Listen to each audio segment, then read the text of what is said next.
Hello everyone. आज हम पढ़ने वाले हैं अकाउंटिंग का क्लासेस। देखिए, अकाउंटिंग का सिलेबस पढ़ लीजिए पहले। अकाउंटिंग एंड ऑडिटिंग, ये क्या है? एनटीए यूजीसी नेट का सिलेबस है। कौन सी यूनिट का? NTA UGC net and GRF. ठीक है जी। तो इसके लिए कुछ दिनों में पेपर आने होने वाला है, उसकी डेट आने वाली है। तो उसके लिए उसमें पेपर 1 होता है कॉमर्स में, और पेपर 2 होता है। पेपर 2 कॉमर्स का, और पेपर 1 होता है जनरल। तो उसमें अकाउंटिंग का बहुत सारी यूनिट, मतलब अकाउंटिंग का एक यूनिट है। उसमें टोटल 10 यूनिट्स हैं, उसमें से एक यूनिट क्या है? हमारी अकाउंटिंग है। ठीक है जी। तो आज हम पढ़ने वाले हैं अकाउंटिंग। धीरे धीरे मैं आपको सारी यूनिट कवर अप करा दूंगी। देखिए, आज हम पढ़ने वाले हैं। मैंने वैसे बहुत सारे टॉपिक्स पहले ही पढ़ा चुकी हूँ अपने यूट्यूब चैनल पर अकाउंटिंग से रिलेटेड, बट आज हम स्टार्ट कर रहे हैं कॉस्ट एंड मैनेजमेंट अकाउंटिंग से। ठीक है जी, इस वाले टॉपिक से। इसमें हम पढ़ेंगे, इस वीडियो में, इस क्लास में हम पढ़ेंगे मार्जिनल कॉस्टिंग। नेक्स्ट क्लास में ब्रेक इवन एनालिसिस। फिर उससे नेक्स्ट क्लास में standard costing, budgetary control, process costing. ऐसे धीरे धीरे करके इसको हम कवर अप करेंगे। ओके। तो आज हम पढ़ने वाले हैं मार्जिनल कॉस्टिंग। देखिए, मार्जिनल कॉस्टिंग क्या होता है? Meaning of the marginal costing. Marginal costing से पता चलता है एमसी एक्चुअली होता क्या है। ये एसी, ये एमसी। देखिए, एसी और ये है एमसी। ओके। ऐसे कुछ इसका डायग्राम होता है इकोनॉमिक्स में। तो इससे पहले पता चलता है कि मार्जिनल कॉस्टिंग होता क्या है। मार्जिनल कॉस्टिंग का मतलब होता है,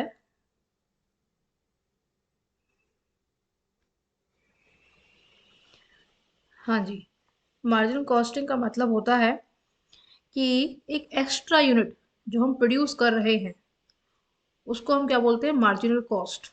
उस प्रोडक्ट की कॉस्ट को क्या बोलते हैं? Marginal cost. लेकिन मार्जिनल कॉस्टिंग क्या होता है? मार्जिन कॉस्टिंग एक कॉस्ट को कंट्रोल करने की टेक्निक होती है, जिसके थ्रू हम कॉस्ट को कंट्रोल कर सकते हैं। Marginal costing is principle where by variable cost are charge to the cost unit. जो वेरिएबल कॉस्ट, हमारी टोटल जो कॉस्ट होती है टीसी, टोटल कॉस्ट को हम दो पार्ट्स में डिवाइड करते हैं, एक वेरिएबल कॉस्ट, सेकंड वाली फिक्स कॉस्ट। तो इसमें जो वेरिएबल कॉस्ट होती है वो चेंज होती है अकॉर्डिंग टू आउटपुट लेवल। जितना हम आउटपुट लेवल करेंगे उतना ही हमारा वेरिएबल कॉस्ट चेंज होती है। और फिक्स कॉस्ट क्या रहती है? सेम रहती है, जैसे कि रेंट। ओके। तो ये कहता है कि जो वेरिएबल कॉस्ट होता है उसको हम चार्ज करते हैं कॉस्ट यूनिट। ठीक है, उस प्रोडक्ट की यूनिट, जो उस प्रोडक्ट की कॉस्ट है उससे, उस यूनिट की जो कॉस्ट है उससे चार्ज करते हैं वेरिएबल कॉस्ट को। और फिक्स कॉस्ट को क्या करते हैं? रिटर्न ऑफ करते हैं relevant period against contribution for that period. किसके अगेंस्ट? कंट्रीब्यूशन से। ठीक है। मार्जिनल कॉस्ट, तो इसमें हम क्या करते हैं? जो हमारी वेरिएबल कॉस्ट होती है अकॉर्डिंग टू आउटपुट चेंज होती रहती है। ओके। तो इसमें मेन पॉइंट यह था कि हमारी जो वेरिएबल कॉस्ट होती है वो हम चार्ज करते हैं किससे? Cost of unit. ठीक है। और जो फिक्स कॉस्ट होती है उसको हम रिटर्न ऑफ करते हैं। ठीक है, अकॉर्डिंग टू पीरियड।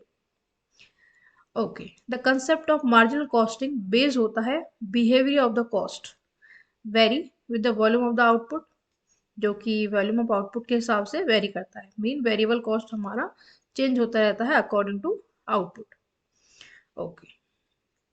उसके बाद और पढ़ते हैं मेजर डिफरेंस बिटवीन, ये इसमें क्या है? Marginal cost cover only those expenses which are of variable nature. जो मार्जिनल कॉस्टिंग होती है वो केवल कौन से वेरिएबल्स को कवर करती है? जो कि वेरिएबल नेचर के होते हैं। ठीक है जी, फिक्स कॉस्ट को ये कवर नहीं करती है। ओके। हाँ जी, कंट्रीब्यूशन ऑफ मार्जिनल कॉस्टिंग हमने पढ़ा कि वेरिएबल कॉस्ट और फिक्स कॉस्ट।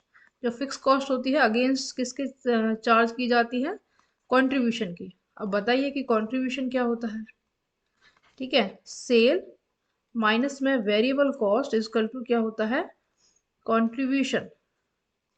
अगर इसमें से हम माइनस कर दें फिक्स कॉस्ट तो क्या बचेगा, प्रॉफिट। ठीक है, तो मार्जिनल कॉस्टिंग हमने इस कॉस्ट को दो पार्ट्स में डिवाइड किया, fix and variable cost. Marginal cost किस पर बेस होती है, behaviour of the cost, the volume of output के हिसाब से। कह रहा है कि from this approach it is not possible to identify the net profit per product. जो ये मार्जिनल कॉस्टिंग होता है इसके थ्रू हम पर प्रोडक्ट का नेट प्रॉफिट कितना हुआ नहीं निकाल सकती, बट इट इज पॉसिबल। क्या पॉसिबल है, टू आइडेंटिफाई करना द अमाउंट ऑफ कंट्रीब्यूशन पर प्रोडक्ट। देखिए, हमने सेल में से वेरिएबल कॉस्ट माइनस कर दी, ठीक है, तो हमारा कंट्रीब्यूशन आ गया, नेट प्रॉफिट तो नहीं आया। तो इस मेथड से हम कंट्रीब्यूशन निकाल सकते हैं, पर प्रोडक्ट का नेट प्रॉफिट नहीं निकाल सकते। इसके लिए हमें क्या करना पड़ेगा कि फिक्स कॉस्ट माइनस करनी पड़ेगी। तो कंट्रीब्यूशन किसका डिफरेंस होता है, बिटवीन सेल वॉल्यूम और marginal cost of sale. Marginal costing not possible to determine the per profit per product. ठीक है, क्योंकि इसमें हमारी जो फिक्स कॉस्ट होती है उसको चार्ज नहीं किया जाता है। चलिए, हाँ जी, कंट्रीब्यूशन में क्या आता है, इसमें फिक्स कॉस्ट इंक्लूड होती है और प्रॉफिट। जैसे कि हमारा कंट्रीब्यूशन का फॉर्मूला बन गया कि फिक्स कॉस्ट प्लस प्रॉफिट। ठीक है, क्योंकि हमने क्या किया था, सेल माइनस में वीसी, ये आ गया हमारा कंट्रीब्यूशन, माइनस में एफसी, ये क्या आ गया, नेट प्रॉफिट। ओके, तो मार्जिनल कॉस्टिंग एक टेक्निक है जो यूज करती है कंसेप्ट ऑफ कंट्रीब्यूशन को। At the break even point contribution equal to fix cost. Break even point किसे कहते हैं, ब्रेक इवन पॉइंट एक ऐसा पॉइंट होता है जिधर हमारा revenue, total revenue equal to होता है टोटल कॉस्ट। मीन हमारा जो कंट्रीब्यूशन है वो किसके बराबर रहेगा, फिक्स कॉस्ट के। No profit no loss, no profit, ना तो कोई हमें प्रॉफिट होने वाला होता है और नो लॉस। इसको हम क्या बोलते हैं, break even point. Contribution concept use किया जाता है मैनेजियल डिसीजन मेकिंग में। हाँ जी, प्रॉफिट में क्या होता है, it does not include fix cost. तो क्योंकि कंट्रीब्यूशन में से हमने जब फिक्स कॉस्ट को माइनस कर दिया तभी तो प्रॉफिट आया, तो इसमें हमारे जो फिक्स कॉस्ट होती है वो इंक्लूड नहीं होती है। Profit is a accounting concept, determine करता है profit and loss of A business concept, कि इस बिजनेस का कितना प्रॉफिट हुआ और कितना लॉस हुआ। उसके बाद only the sale in excess of break even point result the profit. Break even point मैंने आपको बताया कि क्या होता है, no profit no loss, no loss, कोई भी लॉस नहीं है। लेकिन हमारा इस पॉइंट से ज्यादा सेल हो गया तो वो क्या डिटरमाइन करता है, profit. Profit is computed to determine the profitability of the product, कि उस प्रोडक्ट का कितना प्रॉफिटेबिलिटी है, इसके लिए हम प्रॉफिट निकालते हैं। इसका फॉर्मूला हो गया सेल माइनस में वेरिएबल कॉस्ट, कंट्रीब्यूशन माइनस में फिक्स कॉस्ट, और ये क्या हो गया, नेट प्रॉफिट। ठीक है, हाँ जी, सेल माइनस वेरिएबल कॉस्ट क्या होता है, contribution. Sale minus variable cost equal to contribution, और कंट्रीब्यूशन में क्या इंक्लूड होता है, फिक्स कॉस्ट और प्रॉफिट। कंट्रीब्यूशन में से फिक्स कॉस्ट घटा दें तो क्या बचेगा, प्रॉफिट।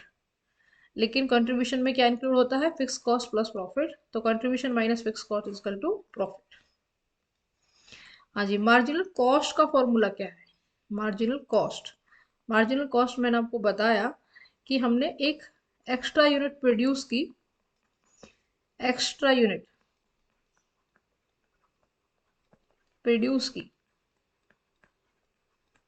ठीक है, तो उसकी जो कॉस्ट होती है उसको हम क्या बोलते हैं, marginal cost.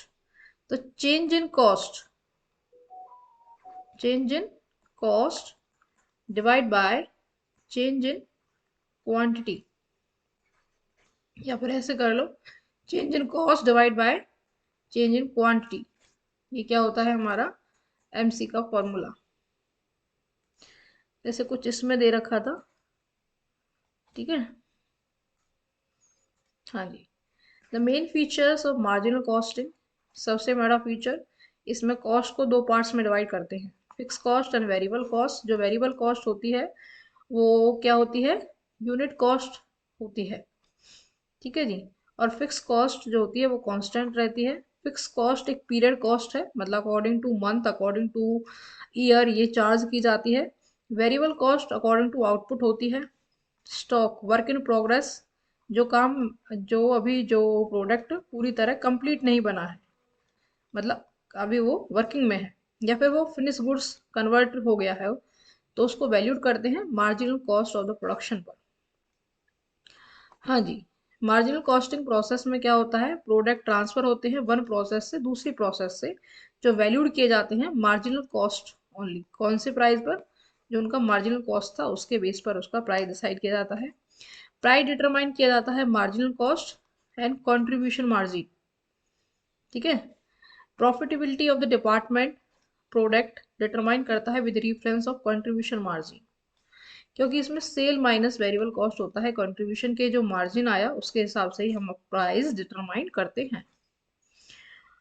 Okay, marginal costing में overhead control account is cost ledger represent only variable overhead, इसमें वेरिएबल जो कॉस्ट होती है उसको ज़्यादा महत्व दिया जाता है। तो इसमें जो ओवरहेड कंट्रोल अमाउंट होता है वो किसको रिप्रेजेंट करता है, वेरिएबल ओवरहेड को। Fix cost taken as expense in profit, profit and loss से उसको हटाया जाए। Representation of data, highlight the total contribution, हाँ जी, डिफरेंस ऑफ मैग्नीट्यूड वगैरह देखिए।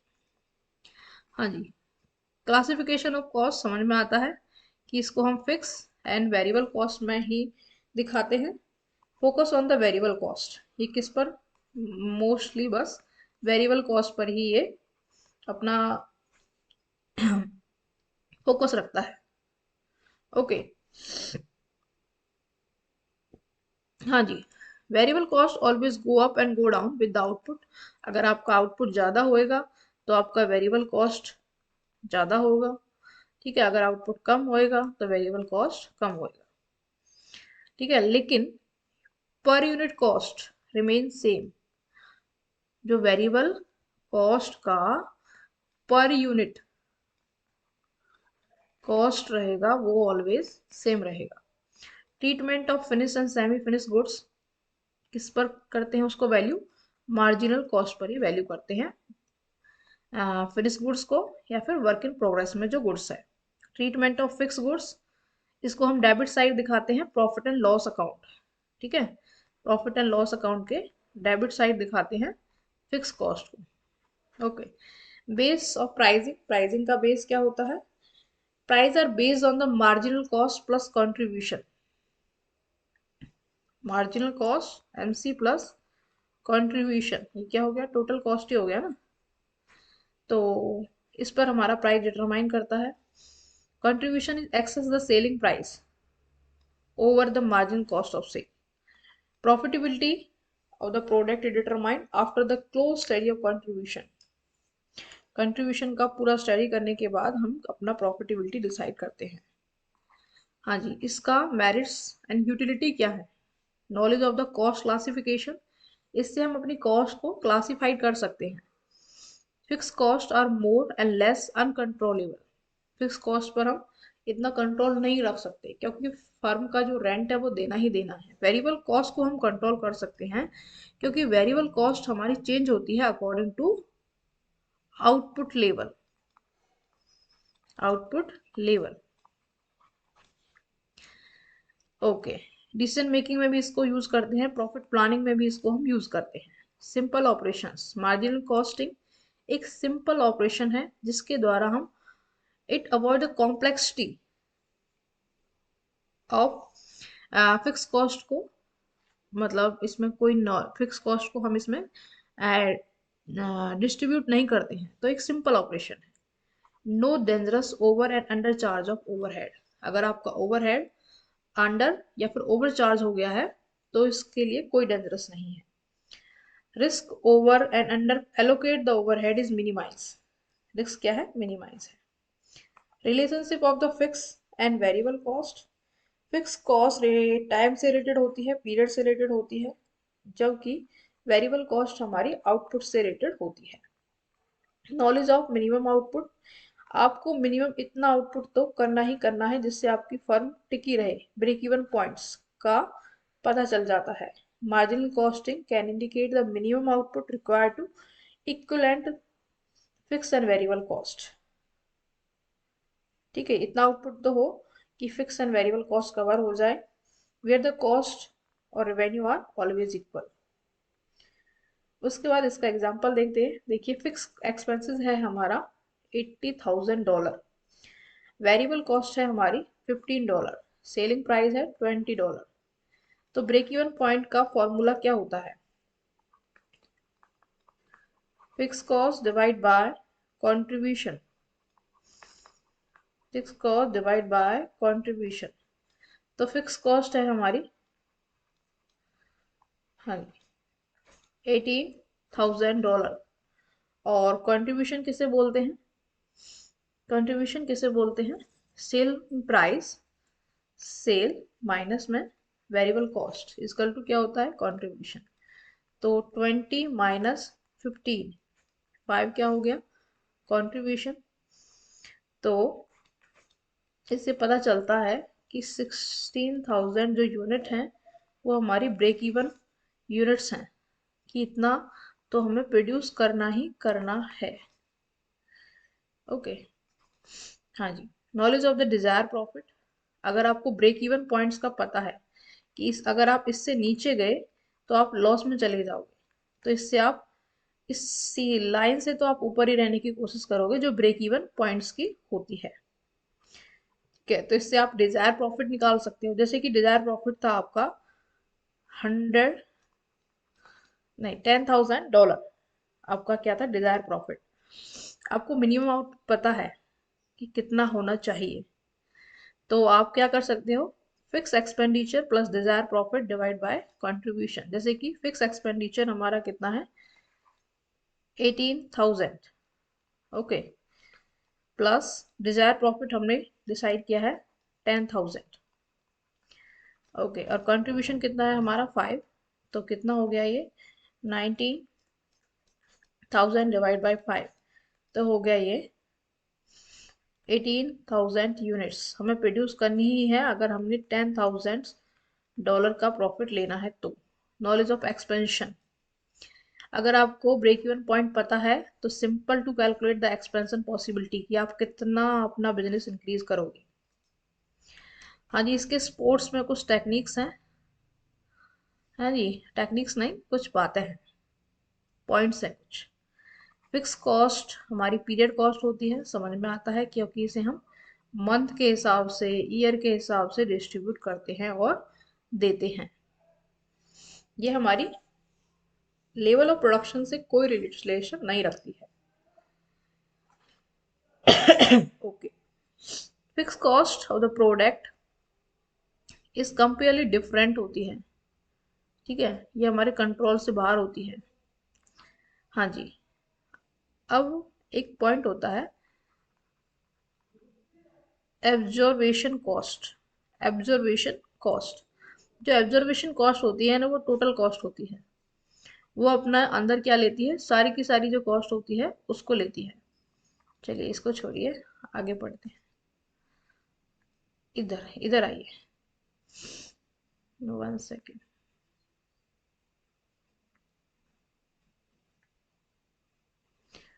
हाँ,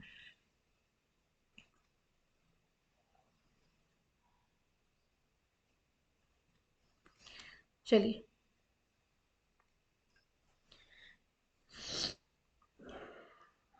इसको डिटरमाइन करना इजी होता है वगैरह वगैरह।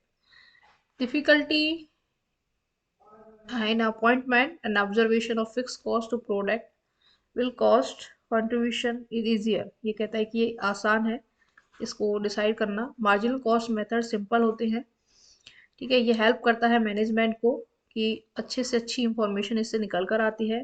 प्रॉफिट वॉल्यूम एनालिसिस, जो प्रॉफिट वॉल्यूम एनालिसिस जो रेशो होता है वो फैसिलिटेट करता है use of break even charted and profit volume graph वगैरह यूज करता है, तो इससे अच्छा रिजल्ट निकल कर आता है। ठीक है जी। And contribution per key factor, limiting the resource, useful aids and budgets वगैरह प्राइसिंग डिसीजन करने में हेल्प करता है। Profit loss statement not distort by change in the stock level, stock level से हिसाब से चेंज नहीं होता है। रेस्पॉन्सिबिलिटी अकाउंट मोर इफेक्टिव बनती है on the base of marginal costing method.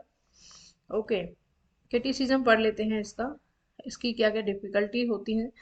Total cost को फिक्स कॉस्ट में और वेरिएबल कॉस्ट में डिवाइड करना बहुत ही कठिन कार्य है, तो इसीलिए ये एक एक्सपीरियंस बंदे की ज़्यादा ज़रूरत होती है इसमें। हाँ जी, marginal cost, misuse of marginal costing approach भी रिजल्टिंग सेलिंग प्राइस, क्योंकि ये fully recovery of overhead, not allow for the fully recovery of overhead, क्योंकि ये केवल वेरिएबल कॉस्ट पर ही बेस करता है। उसके बाद जो ये बताता है कि एमसी क्या होता है, variable cost per unit will be same level of, मतलब हमारी जो वेरिएबल कॉस्ट का पर यूनिट रहेगा, per unit of variable cost क्या रहेगी, सेम रहेगी, ये पॉसिबल नहीं है, या चेंज होती रहती है। This is only the partially true within limit range of activities. Major change in activities, there may be considerable change in the rate and price of man material due to, ये कहते हैं कि जो MC होता है ना, उसमें variable cost per unit same रहती है, ये इसकी अजम्पशन है, लेकिन ये गलत है। Assumption of the fix cost की रिमेन कांस्टेंट, कि हमारी जो MC है वो हमारा कांस्टेंट ही रहेगा, ऐसा नहीं है, बहुत से केसेस में ये चेंज हो जाता है, तो इसका क्रिटिसिज्म है। ओके, तो इंक्रीज इन द ऑटोमेशन या फिर machinism result in the reduction in the labour cost, increase in the fix cost. जैसे कि क्या होता है, ये कहता है कि हमारा जो FC है वो सेम रहता है, इसकी ये अजम्पशन है, लेकिन अगर हम नई मशीन इंस्टॉल करते हैं, ठीक है, तो इससे क्या होता है, लेबर कॉस्ट तो कम हो जाती है, ठीक है, लेबर कॉस्ट क्या हो जाती है, कम हो जाती है, लेकिन हमारी फिक्स कॉस्ट बढ़ जाती है, क्योंकि इंस्टॉलेशन में खर्चा आता है, मेंटेनेंस में, operation cost, depreciation of the machinery. Okay, चलिए, तो ये क्रिएट करता है problem in inter firm comparison, या आप एक फर्म का दूसरे फर्म से कंपैरिजन कैसे करोगे। Higher demand for salary, other benefit by the employ, higher demand by tax by government of authority. Error जैसे वाले, एरर वाले कंक्लूजन ये देता है। ओके, हाँ जी, अब एक पॉइंट था मैंने आपको बताया, क्या है, एब्जॉर्बेशन कॉस्टिंग टेक्निक्स, ये भी एक टेक्निक है, इसके थ्रू आप क्या कर सकते हो, कॉस्ट को कंट्रोल कर सकते हो। तो देखिए ये क्या होता क्या है, ये stock is valued at total cost, ये टोटल कॉस्ट पर फोकस करती है। Marginal cost value is done at variable cost only, जो हमारा मार्जिनल कॉस्टिंग टेक्निक था वो केवल हमारा कौन सा कॉस्ट ले रहा था, वेरिएबल कॉस्ट को, लेकिन जो एब्जॉर्वेशन कॉस्टिंग होता है उस पे हम वैल्यू करते हैं अपने स्टॉक को टोटल कॉस्ट पर। ओके, इसका मतलब है एब्जॉर्वेशन कॉस्टिंग टेक्निक्स में stock value is higher than the marginal costing, कि हमारा जो स्टॉक वैल्यू होएगा वो हायर होएगा किससे, मार्जिनल कॉस्टिंग से। When production exceed the sale, अगर हमारा प्रोडक्शन एक्सीड है सेल से, तो क्या होगा, profit under observation costing higher, तो प्रॉफिट किधर रहेगा हायर, प्रॉफिट रहेगा हायर ऑब्जर्वेशन कॉस्टिंग में, ठीक है। लेकिन अगर हमारा प्रोडक्शन सेल से क्या है, लेस है, ठीक है, but when sale exceed the production under the profit observation costing is lower, तो प्रॉफिट क्या रहेगा, लोअर रहेगा, ठीक है। इसमें तो था हायर, इसमें है lower observation costing. Okay, observation costing का प्रिंसिपल है कि fix cost as well as variable cost दोनों ही कॉस्ट ऑफ यूनिट से चार्ज की जाती है, मतलब हमारे प्रोडक्ट की जो टोटल कॉस्ट रहेगी, ठीक है, उसमें दोनों ही कॉस्ट इंक्लूड होंगी, फिक्स कॉस्ट भी और वेरिएबल कॉस्ट भी। Okay, observation costing method avoid करता है सेपरेशन ऑफ कॉस्ट को, ठीक है। उसके बाद price at marginal costing long run result in following to cover the fix cost. Marginal costing में क्या था कि हमने केवल फिक्स कॉस्ट को ही क्या करा था, नजर में रखा था। केवल फिक्स कॉस्ट को ही हम इसमें नहीं लेते, सॉरी, मार्जिनल कॉस्ट को ही इसमें हम लेते थे, फिक्स कॉस्ट को नहीं लेते थे। लेकिन ऑब्जर्वेशन कॉस्टिंग में हम क्या करते हैं, दोनों को ही लेते हैं। हाँ जी, ये टॉपिक है ब्रेक इवन एनालिसिस, इसको हम पढ़ेंगे नेक्स्ट क्लास में। चलिए, thank you so much, I hope आपको अच्छा लगा होगा class. Thank you again and again.